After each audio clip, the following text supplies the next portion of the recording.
The secure phone rang in Colonel Blake Thompson's empty office at 23:45 hours. He stared at the display showing JSOC, top secret, and felt his blood freeze. His hand trembled as he picked up the receiver, the voice on the other end cold and authoritative. "Colonel Thompson, this is General Martha Cross from Joint Special Operations Command. We need to talk about Captain Rachel Morrison." He swallowed hard, remembering how he had thrown her Ranger School application in the trash this morning, right in front of her. "Send her home," he'd said with contempt. "Women don't belong in Ranger School." But now, General Cross's voice made him bolt upright from his chair. "Colonel, the woman you just rejected, she's Ghost 7, and you've just compromised an 18-month classified mission." The phone slipped from Thompson's grip. He stared at Rachel Morrison's file on his desk, an ordinary supply clerk with perfect test scores he'd dismissed. Ghost 7. Whispers of the unit that didn't exist. Warriors dead on paper, but still executing missions the government couldn't acknowledge. And one of them had been right in his base for the past 6 months. The morning had started differently, 12 hours earlier, when Captain Rachel Morrison stood in the administrative building's waiting room at Fort Campbell, Kentucky. Her application packet was perfect, every form filled with military precision, every score exceeding requirements, every recommendation glowing. She'd spent 6 months preparing this moment, working as a supply clerk while meticulously documenting her qualifications for Ranger School. The fluorescent lights hummed overhead as she waited, her posture military perfect, despite wearing the mundane uniform of a logistics officer. She'd learned long ago that appearing ordinary was its own form of camouflage. Colonel Blake Thompson's office door opened with the kind of deliberate force that announced authority before the man himself appeared. At 52, Thompson carried himself with the rigid bearing of someone who'd spent 30 years proving that tradition and protocol were the twin pillars of military excellence. His gray hair was cut to regulation length, not a millimeter more, and his uniform bore the kind of pristine creases that suggested he believed appearance directly correlated with competence. He looked at Rachel the way one might examine a stain on an otherwise perfect carpet, with visible displeasure and immediate desire for removal. "Captain Morrison," he said, though the rank came out like an accusation rather than acknowledgement. He held her application packet between his thumb and forefinger as if the papers themselves were contaminated. "You scored 98% on the physical fitness test." "Yes, sir," Rachel replied, her voice steady and professional. "And perfect marks on tactical knowledge, weapons proficiency, and leadership evaluation." "Yes, sir." Thompson's jaw tightened. He walked to his desk, sat down, and made a show of reading through her application one more time. The silence stretched, designed to make her uncomfortable, to make her shift or fidget or show some sign of weakness. Rachel remained motionless, her breathing controlled, her gaze fixed on a point just above his head. She'd endured far worse psychological games in places where the stakes were measured in lives rather than careers. "Tell me, Captain," Thompson said, leaning back in his chair, "why do you think you belong in Ranger School?" "I meet all requirements, sir. My scores exceed—" "I didn't ask about scores," he interrupted, his voice sharp. "I asked why you think you belong. Ranger School isn't about meeting minimum standards. It's about becoming something more than ordinary. It's about joining a brotherhood that has existed since World War II. He emphasized the word brotherhood, letting it hang in the air like a challenge. Rachel's response was measured. "I believe excellence has no gender, sir. The enemies our Rangers face don't care about tradition, they care about capability." Thompson stood abruptly, her application still in his hand. For a moment, she thought he might actually consider her words. Then, with deliberate slowness, he tore the packet in half. The sound of ripping paper filled the small office like gunfire. He tore it again and again, until her months of preparation were reduced to confetti that he dropped into his wastebasket. "Women," he said, his voice dripping with condescension, "don't belong in Ranger School. They lack the physical strength, the mental toughness, and most importantly, the warrior instinct that makes a Ranger. You want to serve? Fine. Stay in logistics where you belong, count supplies, manage inventory. Leave the real fighting to real soldiers." Rachel remained silent, though something flickered behind her eyes. Not hurt or anger, but something else. Something Thompson would have recognized as dangerous if he'd been paying attention to anything beyond his own prejudices. Her hands remained relaxed at her sides, but she'd unconsciously shifted her weight to the balls of her feet. a fighter's stance so subtle that only someone with combat experience would notice. "Send her home," Thompson said to his aide, who'd been standing in the doorway. "This conversation is over." As Rachel turned to leave, she paused at the door. "Permission to speak freely, sir?" Thompson waved dismissively. "Make it quick." 6 months ago, a ranger team was ambushed in Mosul, 13 men. The quick reaction force couldn't reach them for 47 minutes. She turned to face him fully. They survived because someone taught them an unconventional extraction technique, someone who'd learned it in a place that doesn't officially exist. Thompson's eyes narrowed. "What's your point, Captain?" "My point, sir, is that capability comes in many forms, and dismissing half the population based on anatomy rather than ability, that's not tradition, that's waste." The room fell silent. Thompson's face flushed red. "Get out of my office." Rachel nodded once and left, her footsteps echoing down the hallway. She didn't see Thompson pull her file from the trash and stare at it, a flicker of unease crossing his features. Something about what she'd said, about Mosul, about places that don't exist, had triggered a memory he couldn't quite place. The mess hall at Fort Campbell buzzed with the usual lunch crowd energy when Rachel entered 30 minutes after leaving Thompson's office. The massive room could hold 500 soldiers, and at 1200 hours, it was near capacity. The smell of industrial-strength coffee mixed with overcooked vegetables and something the Army generously called meatloaf. She moved through the serving line with practiced efficiency, taking only what she needed, her tray balanced perfectly, despite the slight tremor in her hands that no one else would notice. She found an empty table in the corner, positioning herself with clear sightlines to all exits. A habit so ingrained she didn't even realize she was doing it. The rejected application meant nothing in the grand scheme of her mission, but it had stung more than she'd expected. Perhaps because for a brief moment, she'd allowed herself to believe that maybe, just maybe, the system had changed enough to judge people by their capabilities rather than their chromosomes. "Well, well, look who it is." The voice belonged to Master Sergeant Connor Mitchell, 6 feet 3 inches of Marine-turned-Army Ranger, with shoulders that suggested he'd never met a weight he couldn't lift. He approached with 3 other NCOs, all wearing the distinctive tan berets that marked them as Ranger qualified. "Heard you had a meeting with the Colonel this morning, Morrison." Rachel continued eating, her movements deliberate and unhurried. She'd learned long ago that acknowledging bullies only fed their need for attention. Connor pulled out the chair across from her and sat down uninvited, his buddies flanking him like hyenas around a kill. "Also heard he sent you packing, told you where you really belong." He leaned forward, his voice dropping to a mock whisper. "Let me guess.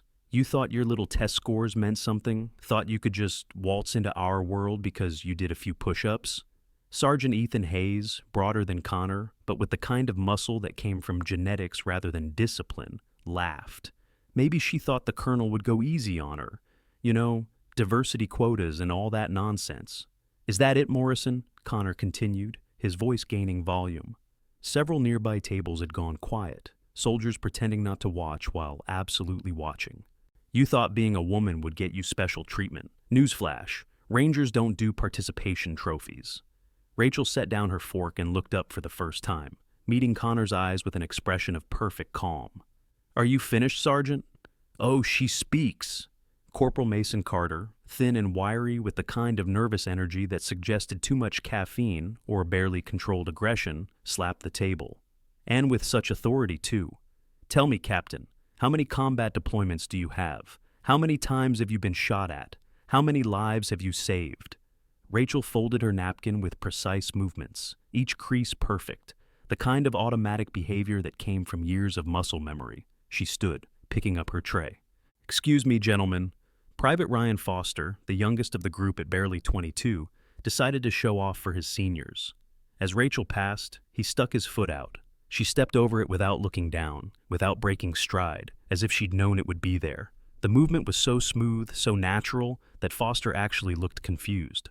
"Hey, I'm talking to you," Connor called after her. "What's wrong, Morrison? Can't handle a little conversation? This is why women don't belong in combat units. You can't even handle words without running away." Rachel deposited her tray and walked toward the exit. Just before she reached the door, she stopped and turned back. The entire mess hall seemed to hold its breath. "Sergeant Mitchell," she said, her voice carrying clearly across the space. "You have a telltale favor of your right leg when you walk. Old injury, probably ACL. You're compensating well, but in about 2 years, it's going to give out completely if you don't modify your training regimen. She tilted her head slightly. Sergeant Hayes, that rash on your neck isn't from the new laundry detergent. It's a reaction to the antibiotic you're taking for what I assume is a training injury infection. You should switch medications. Corporal Carter, you're showing early signs of dehydration despite the 3 energy drinks I can smell from here. Your kidneys won't thank you in 5 years. And Private Foster, she paused, you might want to work on your spatial awareness. In actual combat, telegraphing your intentions that obviously will get you killed. The silence that followed was deafening. Rachel turned and walked out, leaving 4 stunned Rangers and a room full of witnesses who suddenly weren't quite sure what they'd just seen. Before we continue with this remarkable story of hidden strength and institutional blindness, I'd love to know where you're watching from today. Are you someone who believes true warriors come in all forms, regardless of what society expects? Drop your location in the comments below, whether you're from Texas, California, New York, or anywhere else around the world. Your support helps us share these important stories of unsung heroes who prove that courage knows no gender. If this story moves you, please consider subscribing to our channel for more tales of military excellence hidden in plain sight. Lieutenant Ashley Reeves found Rachel in the supply warehouse 45 minutes later, conducting inventory with the kind of meticulous attention that made her the best logistics officer on base, even if no one bothered to notice. Ashley was 28, with auburn hair pulled back in a regulation bun, and eyes that had seen enough to know that the military's official values and its actual practice often diverged dramatically. That was something, Ashley said, leaning against a stack of crates marked with ammunition classifications. The whole mess hall is talking about it. Connor looks like someone just told him Santa isn't real. Rachel continued checking items against her tablet, each movement efficient and purposeful. I shouldn't have said anything. Why not? Everything you said was true. Foster nearly tripped over his own feet trying to process it.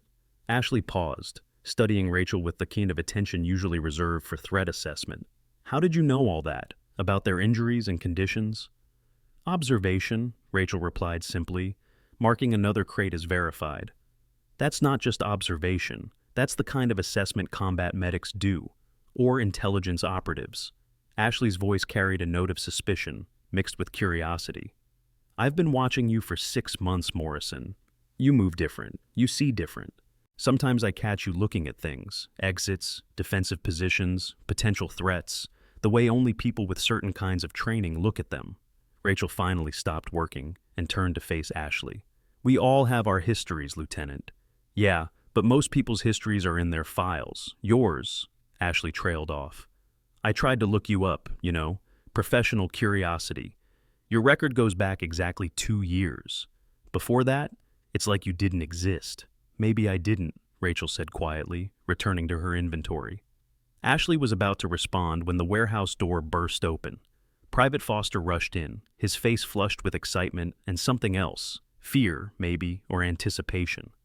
There's been an accident, he gasped.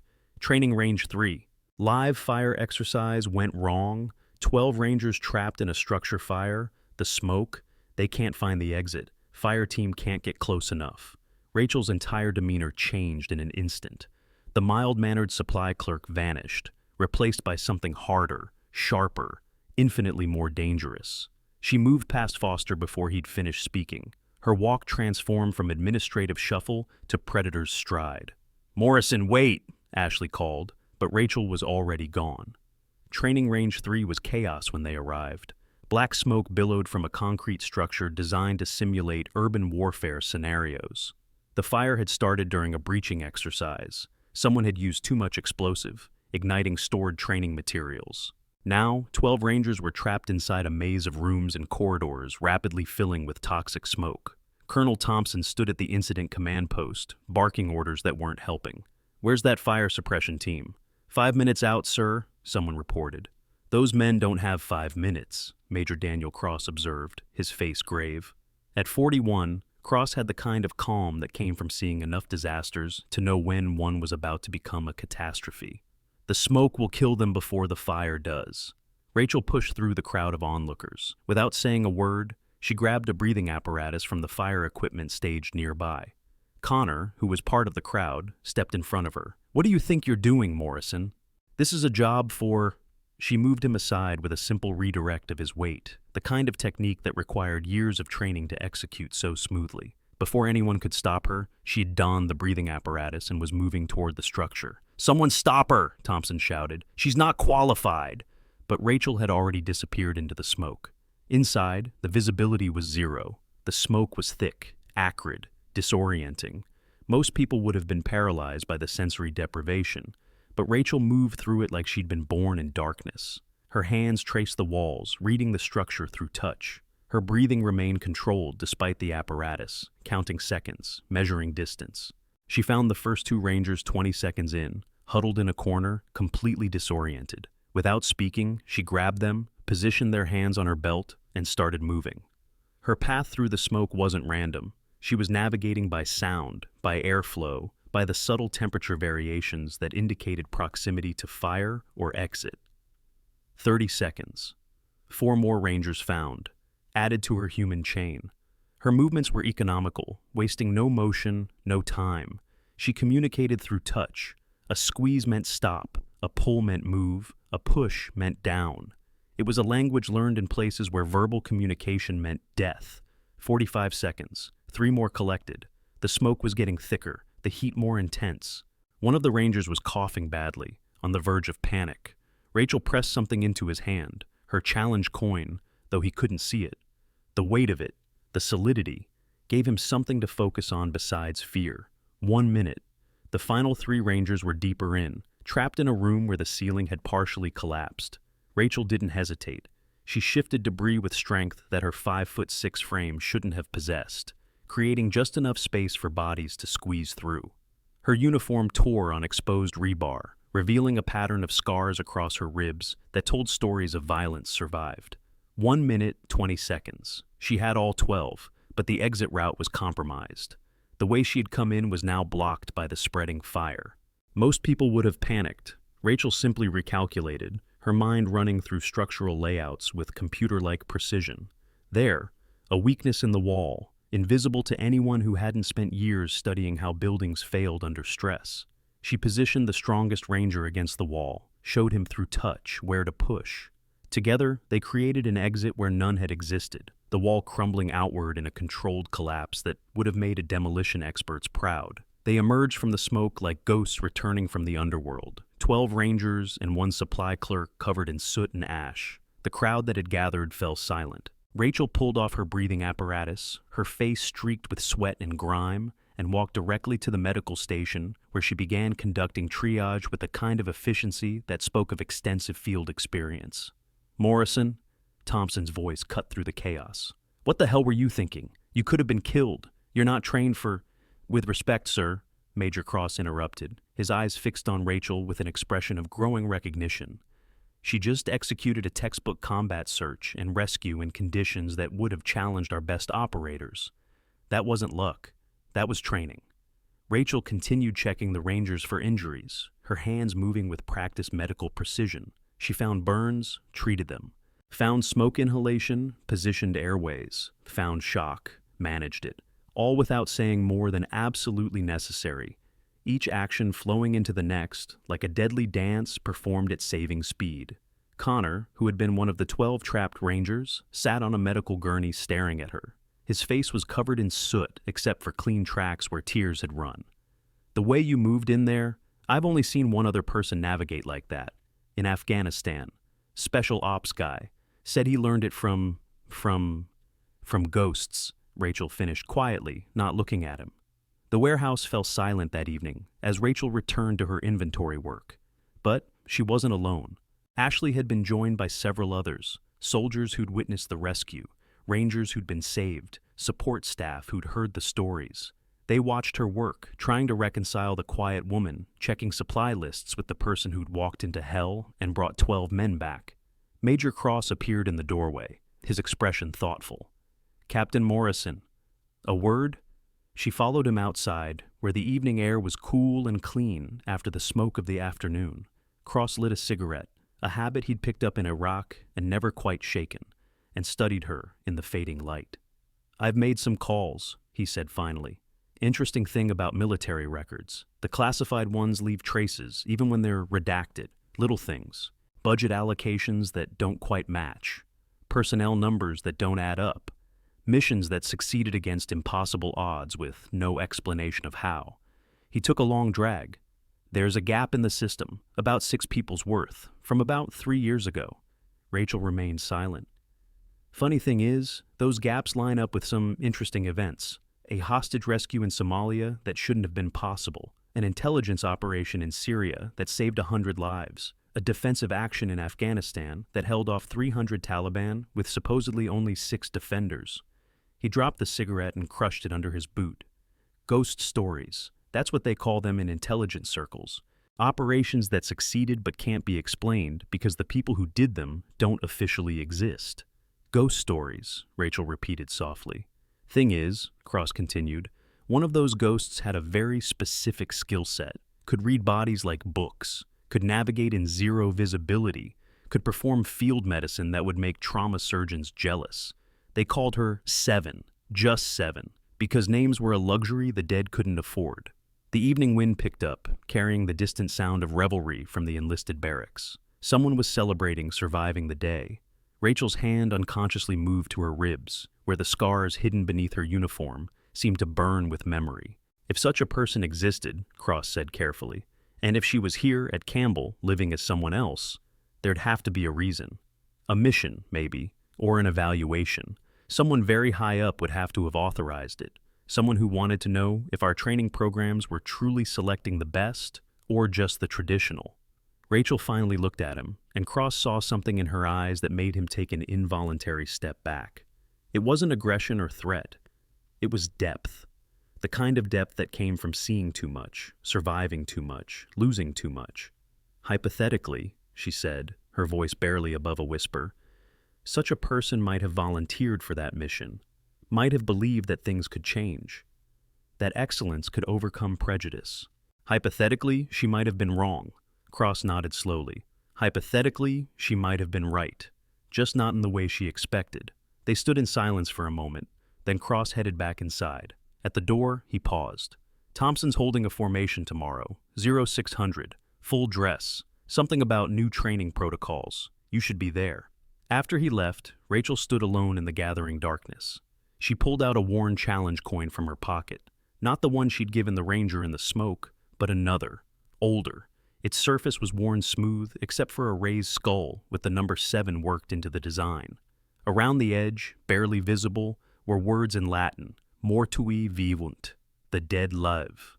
The next morning came crisp and clear, the kind of October day that made Kentucky almost beautiful. Rachel stood in formation with the other support staff, her uniform pristine, despite having spent half the night treating minor injuries from the fire. She'd used her medical supplies, the ones she wasn't supposed to have, the ones that included medications that weren't available through normal channels. Colonel Thompson stood before the assembled troops, his expression unreadable. Major Cross flanked him, along with several other senior officers. The entire base seemed to be present. Rangers, support staff, civilian contractors. Even the mess hall workers had been called out. Yesterday, Thompson began, his voice carrying across the parade ground, we witnessed something extraordinary. One soldier, acting without orders, without authority, and without regard for her own safety, saved 12 Rangers from certain death. A murmur ran through the formation. Rachel remained perfectly still, her eyes fixed straight ahead. This soldier, Thompson continued, navigated zero visibility conditions, performed complex medical procedures, and demonstrated tactical awareness that exceeded our best training standards. He paused, his jaw working as if the next words were physically difficult to speak. This soldier was Captain Rachel Morrison, a supply clerk, a woman I dismissed from Ranger selection just 24 hours ago. The silence that followed was absolute. Somewhere in the distance, a flag snapped in the morning breeze. I've been forced to confront an uncomfortable truth, Thompson said. My prejudices nearly cost us one of the most capable soldiers I've encountered in 30 years of service. Captain Morrison, front and center. Rachel stepped out of formation with mechanical precision, marched to the front, and stood at attention before Thompson. Up close, he could see things he'd missed before, the way she distributed her weight, ready to move in any direction. the subtle scarring on her hands that spoke of extensive close-quarters combat training, the way her eyes never stopped moving, constantly assessing threats. "Captain Morrison," Thompson said loudly enough for everyone to hear, "I owe you an apology, and more than that, I owe you an opportunity." He pulled out a new application packet. "Ranger School selection, if you're still interested." The crowd held its breath. This was unprecedented. Thompson never admitted mistakes, never changed his mind, never backed down from a position once taken. Rachel looked at the packet, then at Thompson, then at the assembled crowd. When she spoke, her voice was clear and carrying. "Sir, with respect, I decline." Gasps rippled through the formation. Thompson looked like he'd been slapped. "May I ask why?" His voice was strained. "Because, sir, the system that rejected me yesterday hasn't changed. You're offering me this because I proved myself in a crisis, but I'd already proven myself on paper. My scores were perfect. My qualifications exceeded standards. That wasn't enough for you then. It shouldn't take 12 men nearly dying for my capabilities to be recognized." She turned to address the formation, breaking protocol, but doing it with such authority that no one thought to stop her. How many qualified soldiers have been dismissed because they didn't fit someone's preconception? How many capabilities have been wasted because of what someone looked like rather than what they could do? I decline, sir, because accepting would validate a system that's fundamentally broken. Connor Mitchell stepped out of formation, a breach of protocol that could earn him serious punishment. "Sir, permission to speak." Thompson, still reeling from Rachel's rejection, nodded absently. "Captain Morrison saved my life yesterday. She moved through that smoke like nothing I've ever seen. I've served with Rangers, Marines, SEALs. I've never seen anyone operate at that level." He turned to Rachel. "I was wrong about you. We all were. And if you won't take the slot, then the system needs to change until you will."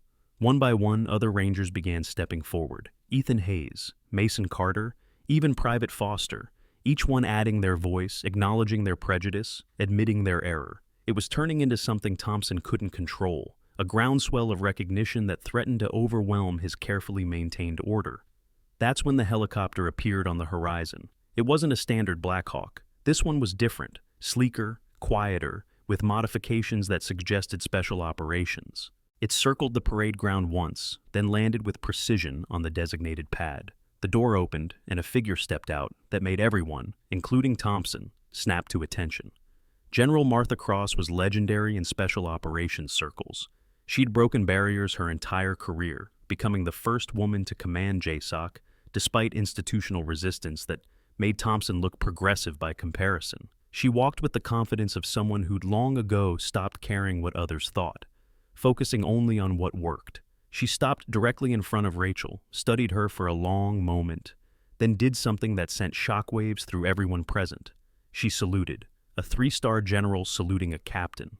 Rachel returned the salute, her expression never changing. "Captain Morrison," General Cross said, her voice carrying the kind of authority that came from actual combat leadership rather than political maneuvering. Or, should I say, Ghost 7? The words hit the assembly like a physical blow. Ghost 7. Everyone had heard the rumors, the unit that didn't exist. The 6 operators who'd gone into Syria on a mission so classified that even acknowledging it was treasonous. Only one had come back alive. Thompson's face went pale. "General, I don't understand." "Of course you don't," Cross cut him off, "because you never bothered to look beyond the surface. Captain Morrison has been here for 6 months on my orders, evaluating our selection processes, seeing if we choose soldiers based on capability or convention. You gave us our answer yesterday when you tore up her application." She turned back to Rachel. "Your evaluation?" Rachel's response was immediate and devastating. "Systemically flawed, ma'am. Selection based on bias rather than ability. Multiple qualified candidates rejected for irrelevant characteristics. Recommend complete overhaul of assessment protocols." Cross nodded. "Agreed." She turned to Thompson. "Colonel, you're relieved of selection duties effective immediately. Major Cross will take over pending a full review." "General," Thompson started to protest, but Cross raised a hand. "Colonel, do you know what Ghost 7 did to earn that designation? No, of course you don't. Because if you did, you'd understand that the woman you dismissed could outfight, outthink, and outlead any soldier on this base, including you." She pulled out a tablet, swiped through several screens, then turned it to face the assembly. It showed a satellite image of a compound in Syria, before and after. Before, a fortified position housing 300 enemy combatants. After, devastation. 6 operators went in to extract a captured intelligence asset, Cross narrated. They were compromised within minutes. 5 were killed in the first hour. 1 survived, completed the mission, held the position for 47 hours until extraction arrived. 47 hours, alone, against an enemy force that had already killed her entire team. She swiped to another image. Rachel, barely recognizable under blood and dirt, being carried to a medical helicopter. Her left arm was clearly broken. Her torso was wrapped in blood-soaked bandages. She was still holding her rifle. 38 confirmed kills, 6 critical intelligence assets recovered, 300 enemy combatants prevented from launching an attack that would have killed thousands. Cross's voice grew harder. And when we offered her any assignment she wanted, any position in any unit, she asked for this, to go undercover, to evaluate our selection processes, to see if we'd learned anything from our failures. The silence that followed was deafening. Every eye turned to Rachel, who stood perfectly still, her expression betraying nothing of what she might be feeling. "Show them," Cross said quietly. Rachel hesitated for a moment, then unbuttoned her uniform jacket. Underneath, she wore a standard army t-shirt, but it couldn't hide what was revealed when she rolled up her sleeve. Her right arm was a canvas of scars, but among them, clear and deliberate, was a tattoo. A skull with the number 7 worked into the design, surrounded by 5 stars, 1 for each teammate lost. Below it, in precise script, "Mortuae vivunt." Connor Mitchell dropped to one knee. It wasn't protocol, wasn't regulation, but it felt right. Others followed. Within moments, half the assembly was kneeling, a gesture of respect that transcended rank or tradition. "Get up," Rachel said, her voice carrying for the first time a hint of emotion. Warriors don't kneel, they stand. They fight. They protect those who can't protect themselves. That's what I was evaluating. Not your combat skills, but your character. Whether you could see past surface differences to recognize capability wherever it existed. She looked directly at Thompson. "You failed, Colonel, not because you're a bad soldier, but because you let prejudice override judgment. How many Rachel Morrisons have you dismissed? How many capabilities have you wasted because they came in packages you didn't expect?" Thompson's response surprised everyone, including himself. He removed his Ranger tab, the symbol of everything he'd achieved in his career, and held it out to Rachel. "You're right. I failed, and I'll submit my resignation today." "I don't want your resignation," Rachel replied. "I want you to change, to be better, to ensure that the next person with perfect scores and extraordinary capability isn't dismissed because of their chromosomes." General Cross stepped forward. "Captain Morrison's mission here is complete. Her report will result in systematic changes to selection processes across all special operations units. But there's something else." She pulled out an envelope marked with classification stamps. "New orders, if you're interested." Rachel took the envelope but didn't open it. "What kind of orders?" "The kind that don't officially exist. The kind that require someone who can operate alone in hostile territory with no support and no recognition." Cross's expression was grave. "The kind only a ghost can complete." "Where?" "Eastern Europe. Russian mercenary groups have been targeting our intelligence assets. We need someone who can hunt the hunters, someone who doesn't exist on paper but can deliver results that matter." Rachel looked around the assembly. At Connor, who'd learned humility. At Thompson, who'd learned limitation. At Ashley, who'd learned to look deeper. "And if I refuse, then you can have any position you want. Ranger School, Delta Selection, SEAL Training, your choice." The morning sun had climbed higher, casting long shadows across the parade ground. Rachel stood at the center of attention she'd never wanted, faced with choices she'd earned through blood and sacrifice. "I need to ask something first," she said, turning to the assembled Rangers. "Who among you would follow a woman into combat? Who would trust their lives to someone who doesn't fit your traditional image of a warrior?" Every hand went up, even Thompson's. Rachel nodded slowly, something shifting in her expression. A decision made, a path chosen. "Then Ranger School needs better instructors. People who have been in the real fights, not just the approved ones. People who can teach what actually works, not what tradition dictates." She turned to Cross. 6 months, ma'am. Give me 6 months to establish new protocols here, to identify and mentor candidates who've been overlooked. Then I'll go to Eastern Europe. Then I'll hunt your hunters. Cross smiled, the expression transforming her stern features. Done. Thompson, you're not relieved. You're going to work with Captain Morrison to revolutionize selection. Learn from her. Become better. Both of you. As the assembly dispersed, Connor approached Rachel. Captain, I need to know something. In the fire, when you gave me that coin, was that planned? Part of the evaluation? Rachel pulled out an identical coin from her pocket.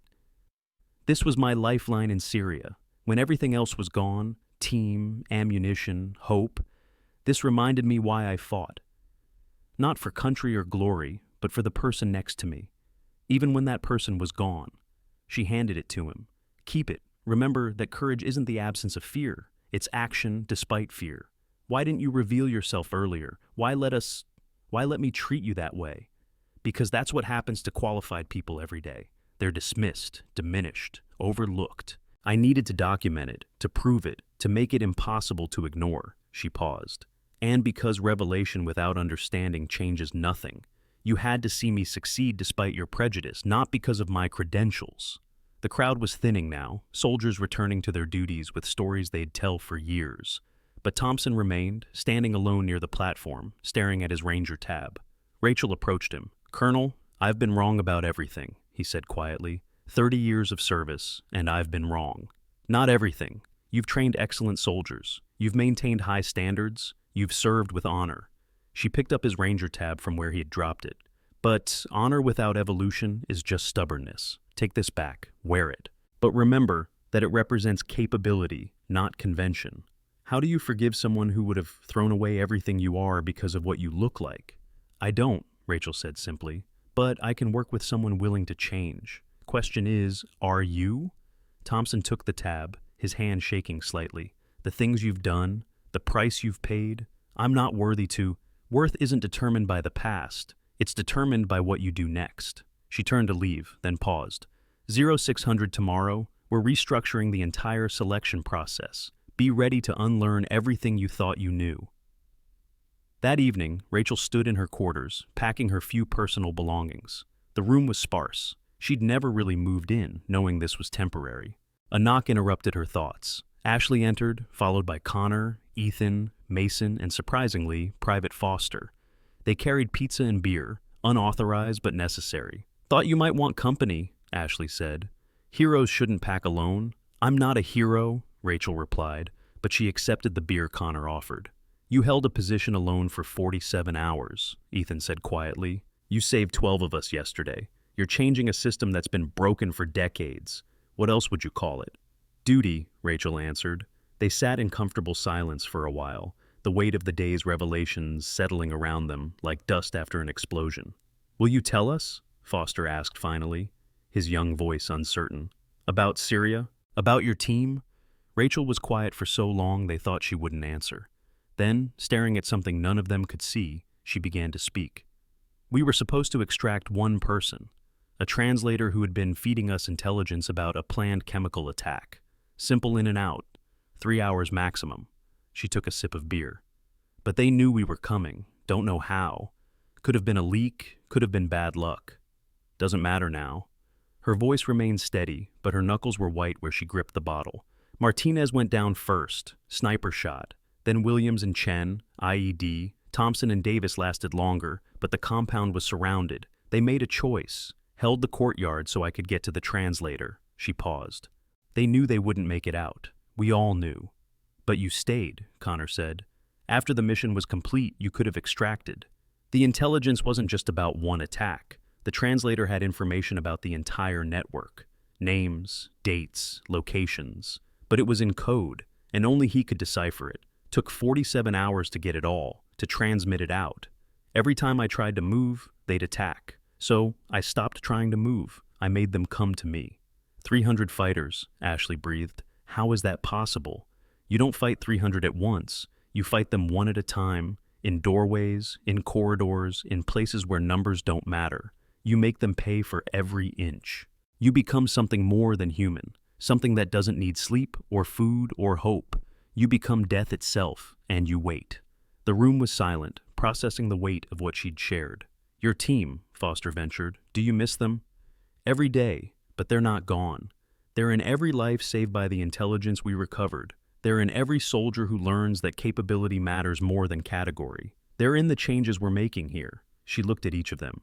They're in you now, in your understanding that strength comes in many forms. Mason, who'd been quiet, finally spoke. The tattoo, mortuae vivint, the dead live. We all died in that compound, Rachel said, but some deaths are physical and some are just transformation. I came back different, neither fully alive nor completely dead. A ghost. And now? Ashley asked. Now I have 6 months to make sure no qualified soldier is dismissed for irrelevant reasons, to build a system that recognizes capability wherever it exists, to honor my team by making sure their sacrifice creates lasting change. And then Eastern Europe, Connor added. And then the hunt begins, Rachel confirmed, something cold and dangerous flickering in her eyes. There are people out there who think they can target American assets with impunity. They're about to learn what it means to be hunted by someone who's already dead. The next morning came early and cold, 0600, bringing together an unprecedented collection of personnel in the main briefing room. Rangers, special operations representatives, training cadre, and administrative staff all gathered to hear how selection processes would change. Rachel stood at the front, no longer hiding behind the persona of a supply clerk. She wore standard ACUs, but her bearing had transformed completely. This was Ghost 7, and everyone in the room knew it. The current selection process, she began without preamble, eliminates 60% of qualified candidates based on subjective assessment rather than objective capability. We're going to fix that. She pulled up a slide showing statistics that made several senior officers shift uncomfortably. In the past 5 years, we've rejected 437 candidates who exceeded every objective metric. The reasons? Too short, too light, wrong background, wrong gender, didn't fit the image. She clicked to the next slide. Meanwhile, we've accepted 212 candidates who met minimum standards but looked the part. 43% of them failed to complete advanced training. Thompson, sitting in the front row, raised his hand. Captain, are you suggesting we lower standards? I'm suggesting we apply the right standards. Physical capability matters, but it's not just about how much you can bench press. It's about endurance, agility, problem-solving under stress. Mental resilience matters, but it's not just about pushing through pain. It's about adaptability, learning speed, decision-making under uncertainty. She pulled up another slide showing a complex evaluation matrix. Every candidate will be assessed on 47 different metrics. No single metric will be disqualifying if others compensate. A smaller soldier who can't carry as much weight might navigate obstacles faster. A soldier with less raw strength might have superior technical skills. We're building teams, not cloning identical operators. Major Cross stood up. This will require complete retraining of our assessment staff. Yes, Rachel agreed, starting with unconscious bias recognition. Every evaluator will undergo psychological assessment to identify their prejudices. Then they'll be trained to compensate for them. That's going to meet resistance, someone called out. Rachel's expression hardened. Then they can find other positions. We're not asking for acceptance. We're demanding excellence, and excellence requires looking past surface assumptions. She clicked to the final slide, which showed a single question. Can this person complete the mission? That's the only question that matters. Not whether they look like previous operators, not whether they fit traditional models. Can they complete the mission? If yes, they get their chance. If no, they don't.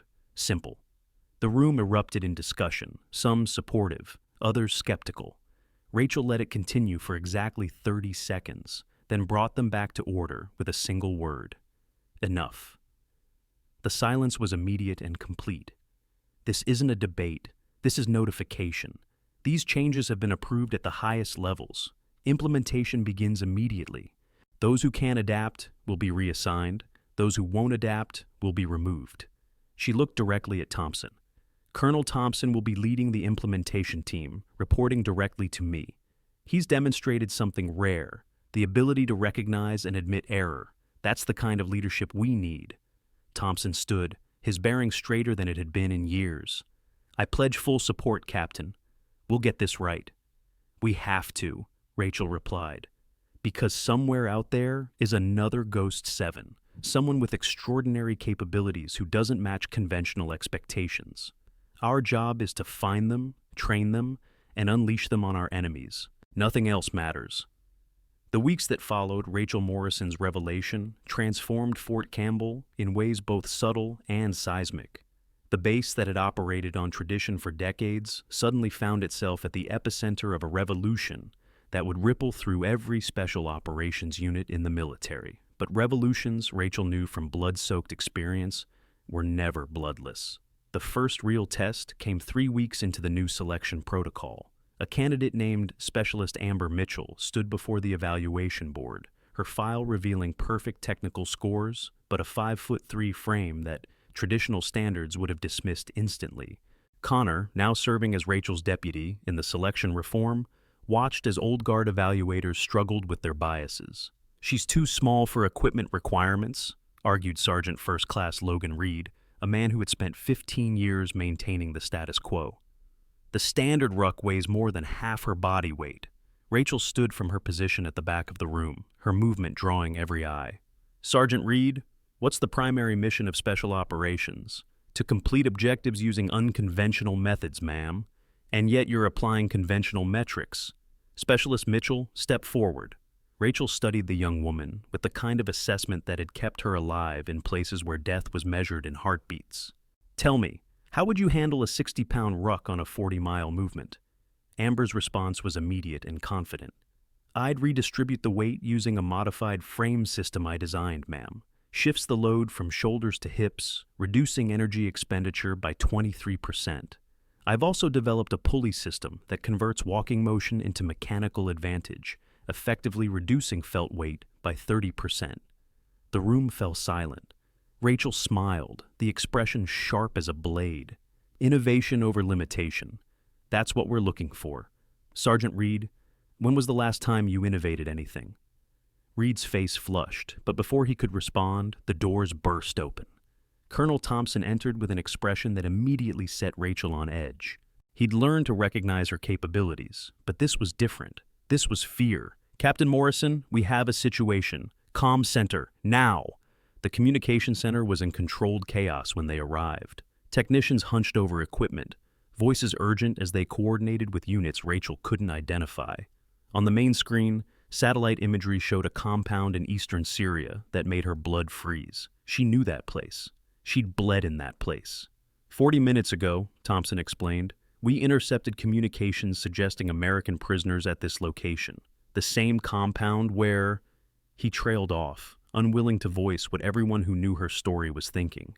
The same compound where Ghost Unit 7 had died. General Cross's face appeared on the secure video link, her expression grave. "Captain Morrison, I need you to see this." The screen changed to a grainy video, obviously shot in haste. 5 figures in American military uniforms, faces obscured by hoods, kneeling before armed captors. But one detail made Rachel's knees nearly buckle. On the leftmost prisoner's wrist, barely visible, was a watch. A specific watch. The kind only Ghost Unit members wore, with a modified band that contained emergency beacon technology. "That's impossible," Rachel breathed. "They're all dead. I saw them die." "Did you see bodies?" Cross asked pointedly. The question hit like a physical blow. No, she hadn't seen bodies. She'd seen Martinez take the sniper shot, seen the building where Williams and Chen were explode, seen Thompson and Davis overwhelmed. But bodies? In the chaos of 47 hours of combat, she'd never confirmed deaths, only assumed them. "You're suggesting they've been prisoners for 3 years?" Connor asked, his voice incredulous. "I'm suggesting," Cross said carefully, "that someone wants us to believe that. This video was deliberately leaked through channels they knew we monitor. It's either the cruelest hoax imaginable or my team is alive," Rachel finished, her voice hollow, "and someone's using them as bait." The tactical implications were staggering. If Ghost Unit members were alive, their knowledge of American Special Operations could compromise hundreds of ongoing missions. But if it was a trap, whoever said it knew exactly which buttons to push to draw out American forces. "We need verification," Thompson said. This could be anyone under those hoods. Rachel moved to the screen, studying the video with the intensity that had allowed her to survive impossible odds. Freeze it there. Enhance grid 7. The technician complied, zooming in on the second prisoner's hand. There, barely visible against his palm, was a scar. A very specific scar in a very specific pattern. "Martinez," Rachel whispered. "He got that scar teaching me knife fighting. Said women needed every advantage in close combat." Her voice grew stronger. "That's him. That's my team." The room erupted in discussion, but Rachel had gone somewhere else entirely. Her mind was back in Syria, in the compound, in the moments before everything went wrong. They'd entered through separate breach points to maximize surprise. She'd heard the shots, the explosions, the radio calls cutting off. But what if those weren't death cries but capture protocols? What if her team had made the same choice she had, to survive at any cost, even if it meant captivity? "Captain Morrison," Cross's voice cut through her reverie, "I need to know if you're compromised on this." Compromised? Rachel turned to the screen, and everyone in the room took an involuntary step back from what they saw in her eyes. "General, I spent 47 hours believing my team was dead. I killed 38 people in their memory. I transformed myself into something beyond human to honor their sacrifice. If there's even a chance they're alive, I'm going to get them back." "That's what they're counting on," Cross replied. "This is a trap designed specifically for you. They know you'll come." "Then they're right." Thompson stepped forward.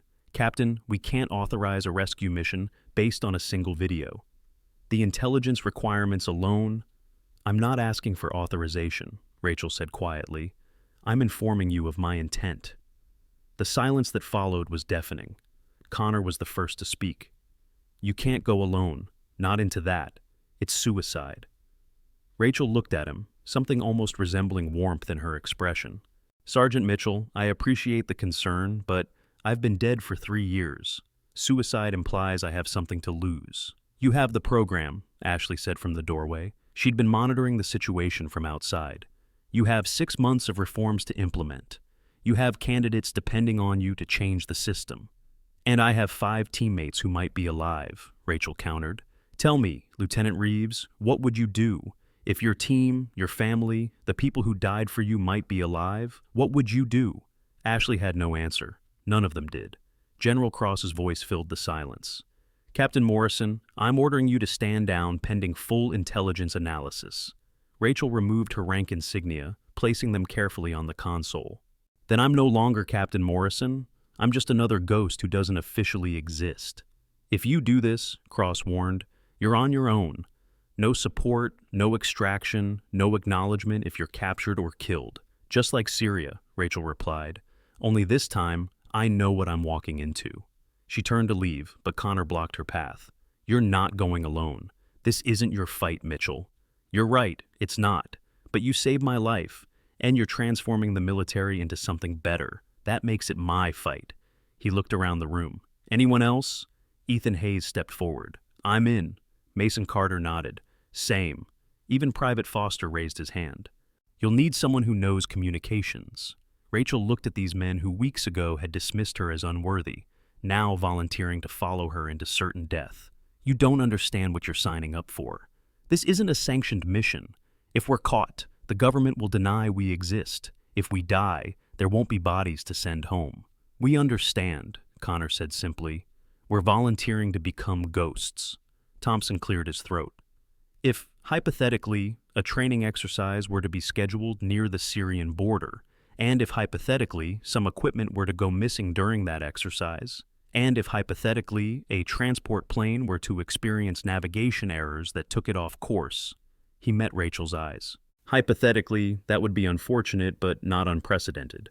Cross's image on the screen shifted, her expression unreadable. "Colonel Thompson, are you suggesting we facilitate an unauthorized incursion into Syrian territory?" "I'm suggesting, ma'am, that training accidents happen. Equipment goes missing. Planes get lost. What soldiers do during their leave time is their own business." The general was quiet for a long moment. Then, "I'll need plausible deniability." "You'll have it," Thompson assured her. Rachel studied Thompson with new respect. "Why?" "Because I spent 30 years believing in a system that would have thrown you away. If that system was wrong about you, what else was it wrong about?" Maybe it's time we stopped playing by rules that our enemies don't recognize. The preparation took 3 days. 3 days of intense planning, equipment acquisition, and training that pushed even experienced rangers to their limits. Rachel transformed from instructor to something else entirely, a weapon being honed for a specific purpose. She taught them movement patterns learned in places that didn't exist, communication protocols that weren't in any manual, survival techniques that came from experience rather than theory. In Syria, she explained during one session, assumption is death. Every door is mined, every window is a sniper position, every civilian is a potential combatant. Trust nothing except your team. Connor watched her demonstrate room-clearing techniques that violated every conventional approach. Where did you learn this? From ghosts who learned it from other ghosts. Knowledge passed between the dead because the living wouldn't understand. She paused in her demonstration. When you operate beyond official existence, you develop new doctrines, ways of fighting that would horrify conventional forces, but keep you alive when outnumbered 100-1. Foster raised his hand. How do we maintain communications if we don't officially exist? Rachel pulled out a device that looked like a modified satellite phone, crossed with technology that shouldn't exist outside of laboratories. Ghost protocols, encrypted channels that piggyback on civilian networks, invisible unless you know exactly what to look for. The night before departure, Ashley found Rachel alone on the training range, firing round after round into targets at distances that should have been impossible in the darkness. Each shot was perfect, center mass, the kind of consistency that came from muscle memory, etched in blood and necessity. "You know this is a trap," Ashley said. "Yes." Rachel didn't stop firing. "You know they might already be dead, that the video could be fake." "Yes." "Then why?" Rachel finally lowered her rifle, turning to face Ashley with eyes that held 3 years of guilt and 47 hours of horror. "Because knowing and accepting are different things. I've spent 3 years accepting their deaths. If there's even a chance I was wrong, I have to know. I have to try. And if it costs you everything, everything already cost me everything. This is just collecting what's owed."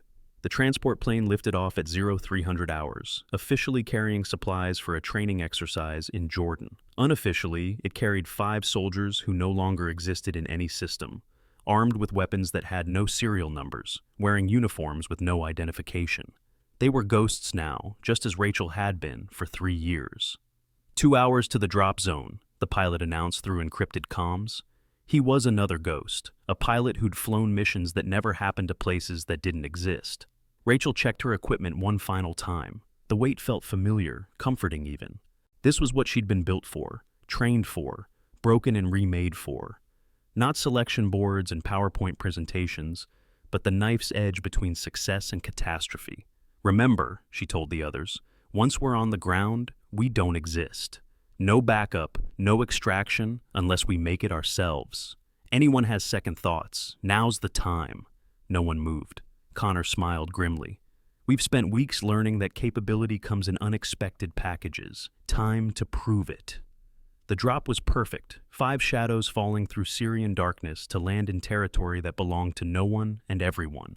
Rachel hit the ground with practiced silence, immediately burying her chute and activating the equipment that would mask their heat signatures from surveillance. The others followed her lead, their movements showing they'd absorbed her lessons well. 3 clicks to the compound, she whispered into the throat mic. "Diamond formation. I have point." They moved through the darkness like death itself, silent and inevitable. Rachel's mind cataloged every detail, guard positions, patrol patterns, the way the darkness fell differently around hidden observation peeds. This was her element, the space between life and death where ghosts thrived. An hour into the movement, Foster's hand signal froze them all. He'd picked up radio chatter on the scanner, voices in Arabic discussing American movements. But something was wrong. The dialect was off, the technical terminology too precise. These weren't Syrian militants. These were professionals, mercenaries probably, hired specifically for this operation. Rachel's suspicions solidified into certainty. This was indeed a trap, but not the kind they'd expected. Someone had invested significant resources into creating this scenario, hiring professionals, maintaining a prisoner story for potentially years. The question was why? What made Ghost 7, worth this level of investment? They reached the compound perimeter, as dawn threatened the eastern horizon. The same walls she'd defended 3 years ago. The same corridors where her team had supposedly died. But now she saw what she'd missed in the chaos of combat. Underground entrances, hidden passages, architectural features designed to conceal rather than defend. Thermal imaging shows 40-plus signatures inside, Ethan reported, studying his equipment. But there's something weird. 5 signatures are isolated, underground, showing minimal movement. Prisoners, Connor concluded. Or bait, Rachel countered. She studied the compound through her scope, her mind running through scenarios. Mason, can you identify defensive positions? Northeast tower, 2 shooters.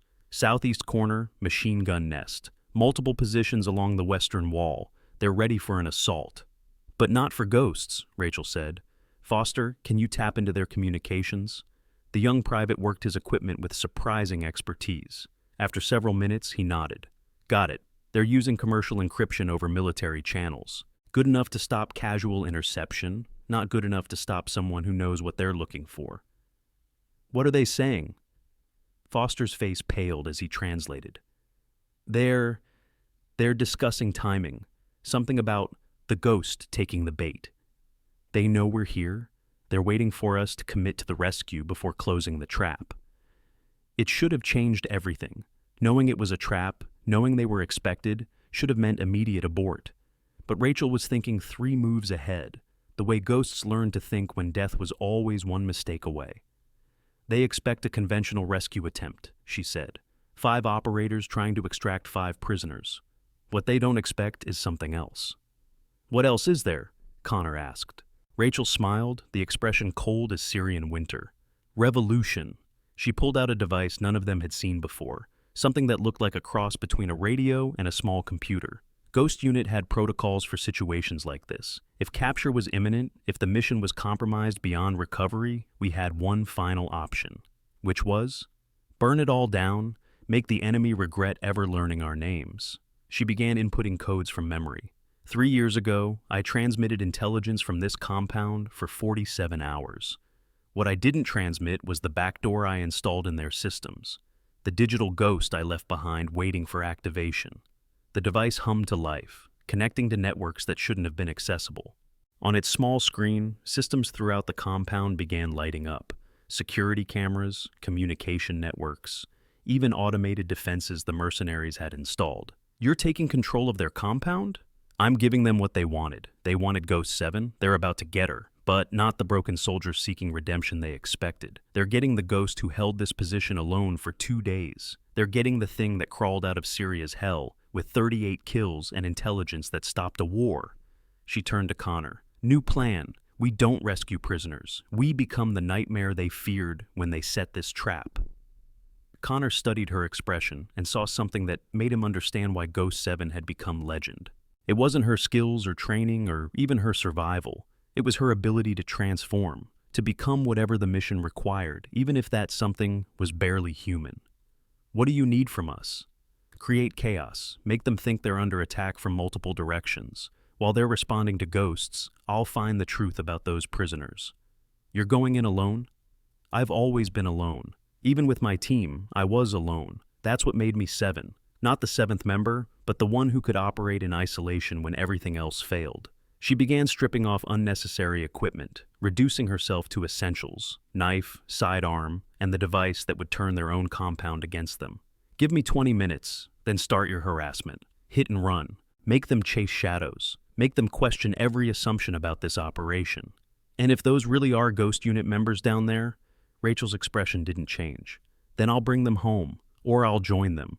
Either way, this ends today. She disappeared into the pre-dawn darkness before anyone could respond, moving toward the compound with the inevitability of fate itself. Connor watched her go, then turned to the others. You heard her. 20 minutes. Then we remind these bastards why you don't hunt ghosts. Rachel entered the compound through a drainage tunnel she'd discovered 3 years ago during hour 36 of her defense. It had been blocked then, but her device had triggered maintenance systems that cleared it with automated efficiency. She crawled through darkness that would have paralyzed most people, guided by memory and the kind of spatial awareness that came from living perpetually on the edge of death. She emerged in a storage room she remembered, though it had been repurposed. Equipment lined the walls, but not military equipment. Recording devices, computers, medical supplies. This wasn't a military compound anymore. It was something else. A stage, perhaps. A carefully constructed theater designed for a specific performance. Voices approached in the corridor outside. Rachel faded into the shadows between equipment racks, becoming one with the darkness. Two men entered, speaking English with Eastern European accents. The targets are approaching on schedule. Teams are in position. And the prisoners? Sedated but ready. We can have them conscious and positioned within minutes. Good. The client wants maximum emotional impact. The ghost needs to believe they're real until the moment of termination. The client. Someone had hired this operation. Someone who wanted her specifically. Not dead, but broken. The realization shifted her tactical assessment. This wasn't about eliminating her. It was about destroying her, about using her team's supposed survival and loss to shatter whatever remained of her humanity. The men left, and Rachel emerged from the shadows. She moved deeper into the compound, following maintenance corridors and service passages that weren't on any official blueprint. Her device showed her the positions of every person in the compound. Their own surveillance systems turned against them. She found the holding area 3 levels underground, behind doors that required biometric access. But biometric locks were only as secure as their programming, and her ghost in the machine had been rewriting that programming for the past 10 minutes. The door opened silently. Inside, 5 figures in American military uniforms sat shackled to chairs, hoods over their heads. Rachel's heart rate spiked despite her control. The builds were right, the positioning familiar. But something was wrong. The breathing patterns were off, the micro-movements incorrect. These were people trained to imitate soldiers, but they weren't soldiers. She pulled the hood off the first figure, revealing a man who looked vaguely like Martinez if you squinted, if you wanted to believe. But the scar on his hand was makeup, the watch on his wrist a replica. These weren't her teammates. They were actors, hired to play roles in someone's elaborate psychological operation. "Who hired you?" she asked quietly, her knife appearing at his throat. His eyes widened in genuine terror. This wasn't part of his script. "I don't know. We were hired through intermediaries, told to play prisoners, to act like soldiers. They said it was for a training video." "Who's the client?" "I don't know. Please, we're just actors." Rachel believed him. These weren't combatants. They were props in someone else's game. But that raised more questions than it answered. Who had the resources and motivation to construct this elaborate trap? Who wanted her broken rather than dead? Her radio crackled. Connor's voice, urgent. "Contact. They're responding faster than expected. Multiple teams converging on our positions." The 20 minutes weren't up. Either Connor had been discovered early, or the enemy had always known their timeline. The trap was closing, but not the way anyone expected. Rachel made a decision that went against every tactical instinct. She cut the actors free. "Run. Find the drainage tunnel in storage room C7. It leads out. Don't stop. Don't look back." "Why are you helping us?" "Because I'm not the monster they wanted me to become. Go. Now." They ran, and Rachel moved in the opposite direction, toward the command center she'd identified through the surveillance systems. If someone wanted a performance, she'd give them one they'd never forget.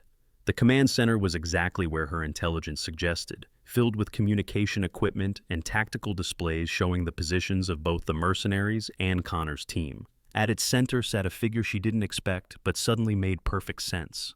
Colonel Viktor Petrov, formerly of Russian Special Forces, now freelance intelligence operative specializing in psychological warfare. She'd encountered his work before, in operations that hadn't officially happened. He specialized in breaking people from the inside out, turning their strengths into weaknesses. "Ghost 7, he said without turning around. "Or should I say Captain Morrison? You're early. The performance wasn't supposed to begin for another 10 minutes. "Performance is over, Petrov." He turned, revealing a face marked by decades of shadow warfare. "Is it? Your friends are currently engaged with my men. Outgunned, outpositioned. They'll be dead within the hour unless you surrender yourself. Like my team was supposed to be dead 3 years ago?" He smiled. "Ah, you discovered my little deception. Yes, actors. But you came anyway.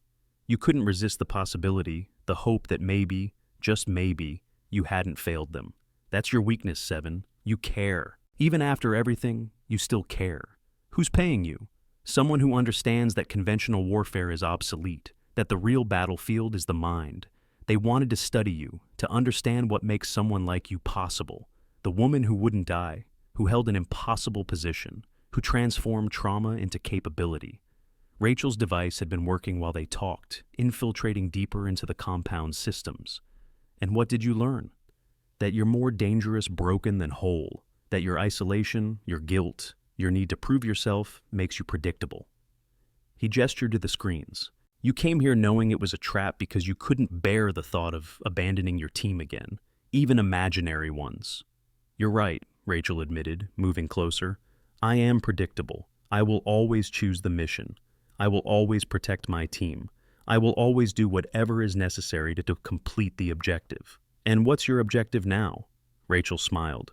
Revolution. Her device triggered every system simultaneously.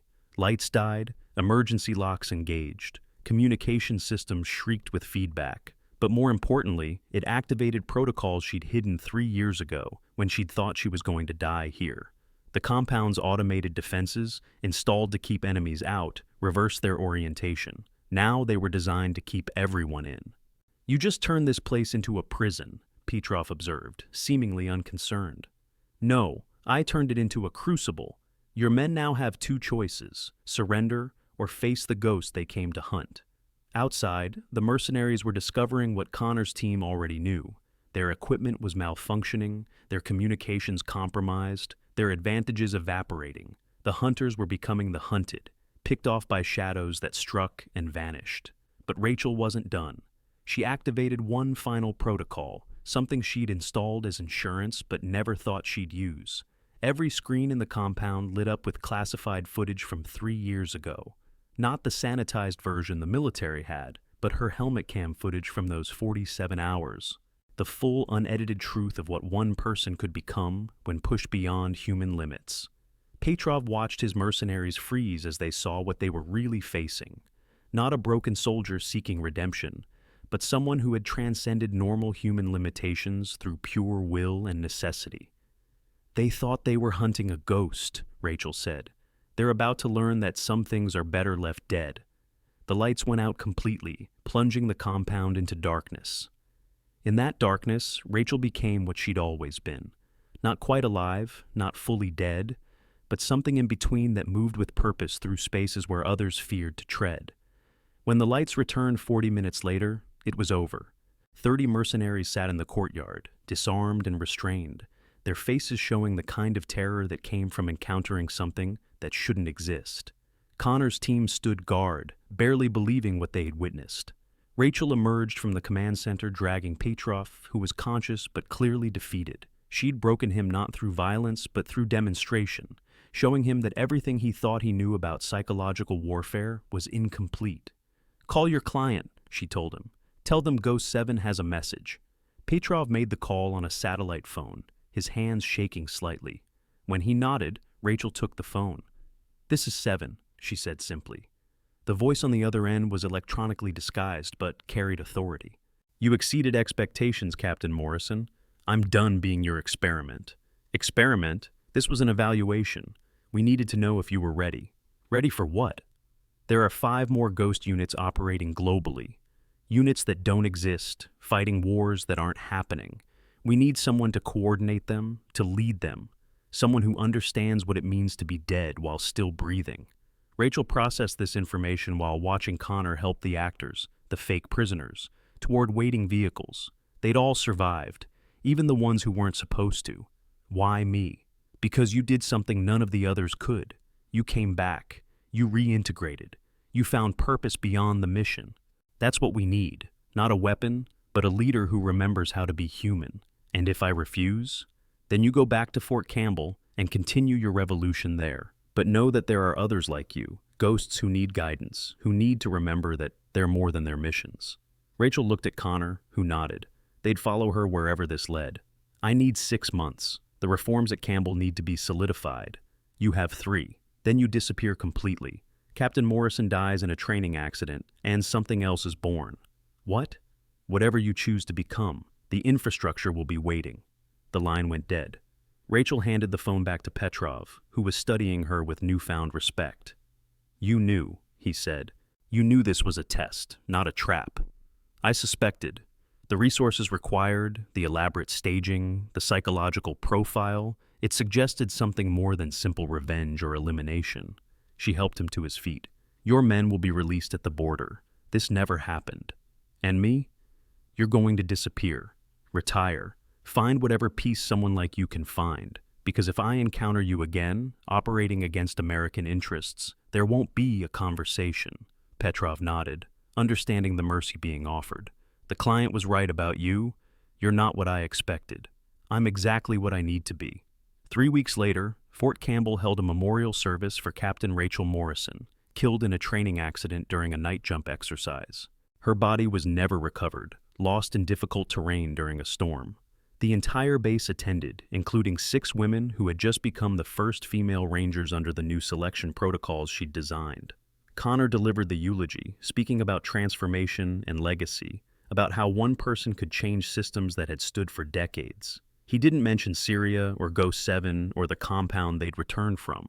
Those stories belonged to shadows. Thompson had been promoted, overseeing the expansion of Rachel's reforms across all special operations units. The old guard was adapting or retiring, making room for a new generation that valued capability over convention. Ashley stood at the memorial stone they'd erected, running her fingers over the inscription. "Excellence has no gender, Captain R. Morrison." Beneath it, barely visible unless you knew to look, was another inscription, "Mortui vivunt."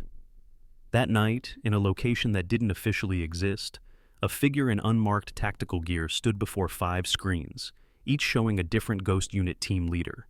They'd never seen her face, only knew her as Control, but they recognized something in her voice, the sound of someone who'd been where they were, who'd survived what they were surviving. "This is Control," Rachel said. "No longer Captain Morrison. No longer even Ghost 7. She was something new, something necessary. I'm coordinating your operations now. You've been operating in isolation, each believing you're alone. You're not. There are others like us, others who exist in the spaces between life and death, fighting wars that can't be acknowledged." One of the figures, Ghost 3, spoke up. "Why should we trust centralized command? We've survived by being independent. Because isolation is what they count on. It's what breaks us, what makes us forget we're human. I'm not here to command you. I'm here to remind you that ghosts can still cast shadows, that the dead can still protect the living." "And when the missions are over," Ghost 5 asked, "when we're no longer useful, then we do what I did. We transform. We become instructors, advisors, the invisible hands that guide the next generation. We ensure that our knowledge doesn't die with us." "You're talking about revolution," Ghost 2 observed. "I'm talking about evolution. The world is changing. Warfare is changing. We need to change with it or become obsolete." She pulled up a global map, showing dozens of operations in progress. "Each of you is running solo operations that connect to larger strategies. I'm here to help you see those connections, to multiply your effectiveness through coordination." "What's the end game?" Ghost 4 asked. "There isn't one. There's always another threat, another mission, another ghost that needs creating. But maybe, if we do this right, we create a world where fewer ghosts are necessary, where capability is recognized regardless of its package, where sacrifice is honored even if it can't be acknowledged." The screens went dark one by one as the Ghost Unit leaders signed off, but Rachel knew they'd be back. They needed this connection, this reminder that they weren't as alone as they believed. In her quarters, a space that existed in no blueprint, in a facility that appeared on no map, Rachel looked at the items she'd kept from her old life, her Ranger tab, never worn but earned through blood. The photos of Ghost Unit 7, faces of the dead who lived on in her memory. The challenge coin Connor had returned to her, its weight familiar in her hand. A new message appeared on her secure terminal. Another crisis, another impossible mission. Another ghost needed somewhere in the world. But this time, she wouldn't be operating alone. She had a network now, shadows connected by purpose and understanding. She thought about the actors they'd freed from the compound, probably back to their normal lives, never knowing they'd been pawns in a game larger than they could imagine. She thought about Thompson, revolutionizing military selection with the passion of the converted. She thought about Connor and the others, who had followed her into hell and emerged as something more than they had been. The phone rang. the secure one that only 5 people in the world could access. General Cross's voice was tired but satisfied. The president has been briefed on your new role, unofficially, of course. Of course. Are you ready for this? Leading operations that don't exist, coordinating people who are legally dead, fighting wars that can't be won, only managed? Rachel looked at the photo of her old team, remembering Martinez's laugh, Williams's determination, Chen's brilliance, Thompson's leadership, Davis's loyalty. They were dead, truly dead, but their sacrifice had created something that would outlive them all. I've been ready for 3 years, General. I just didn't know it. There's something else. The compound in Syria, we've been analyzing the intelligence you gathered during the operation. Petrov kept detailed records on other subjects like you, other ghosts operating globally. Not all of them are ours. You're saying there are enemy ghosts? I'm saying the battlefield has evolved beyond nations and uniforms. The next war won't be fought by armies, but by people like you, operating in shadows, fighting for principles rather than flags. Then we'd better make sure our ghosts are stronger than theirs. That's why we chose you, Morrison. Sorry, I mean control. You've proven that strength isn't just about capability. It's about maintaining humanity despite inhuman circumstances. After the call ended, Rachel stood at her window, looking out at a world that had no idea she existed. Somewhere out there, Connor was training new Rangers under protocols she'd designed. Ashley was leading the first integrated special operations unit. Thompson was dismantling decades of institutional bias with the fervor of someone who had found new purpose. And in places that didn't officially exist, ghost units were operating with new coordination, new purpose, new hope that they weren't as alone as they had believed. The revolution she'd started at Fort Campbell was spreading, but quietly, invisibly, the way all real change happened. Her secure terminal chimed again. New intelligence, new crisis, new ghosts needed. Rachel smiled, the expression carrying neither warmth nor joy, just purpose. She opened the file, beginning to plan another operation that would never be acknowledged, another mission for people who didn't exist. But first, she pulled out a blank piece of paper and began writing. Not an operations plan or mission brief, but a letter. To the 6 women who'd just earned their Ranger tabs. To the candidates who'd been dismissed for irrelevant reasons but were getting second chances. To the ghosts who thought they were alone. The letter was simple. Excellence has no gender, no race, no predetermined form. It exists wherever capability meets opportunity. You are that opportunity. Don't waste it. She signed it, A Ghost, knowing that most who read it would think it metaphorical. Only a few would understand that sometimes the dead could inspire the living, that ghosts could cast shadows that changed the world. Outside, dawn was breaking over a world in conflict, a world that needed ghosts to fight its hidden wars. Rachel Morrison was dead, had been for 3 years. But what had risen from her ashes was something more necessary, more dangerous, more transformative. The secure phone rang again.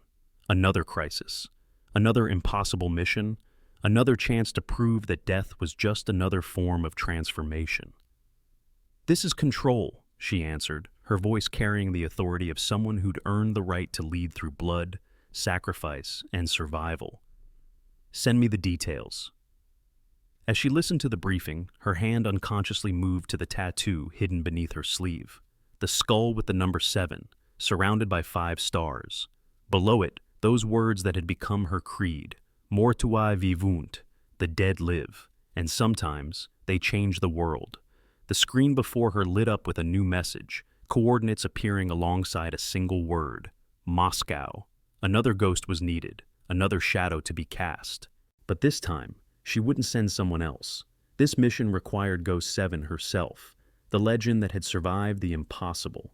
Rachel began her preparations, knowing that Captain Morrison's memorial stone would soon be all that remained of her public existence.